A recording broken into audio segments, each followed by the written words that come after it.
আল্লাহ রাব্বুল আলামিন পরীক্ষার জন্য আমাদেরকে এই ময়দানে ছেড়ে দিয়েছেন।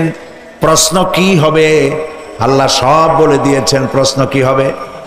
তোমার যৌবন, এ ব্যাপারে প্রশ্ন করা হবে। কোন পথে ইনকাম করেছো প্রশ্ন করা হবে। কোন পথে খরচ করেছো প্রশ্ন করা হবে। দ্বীনের ইলম যতটুকুন হাসিল করেছিলে তার কতটুকুন নিজে পালন করেছো, আর দ্বীনের দাওয়াত কতটুকুন মানুষের কাছে পৌঁছায়ছো, প্রত্যেকটি ব্যাপারে কিয়ামতে আল্লাহর কাছে জবাব দিতে হবে। এই জন্য কবি বলছেন, আমল সে জিন্দেগি बनती है ये जन्नत भी व जहन्नम भी ये खाकी अपनी फितरत है ना नारी ना नूरी।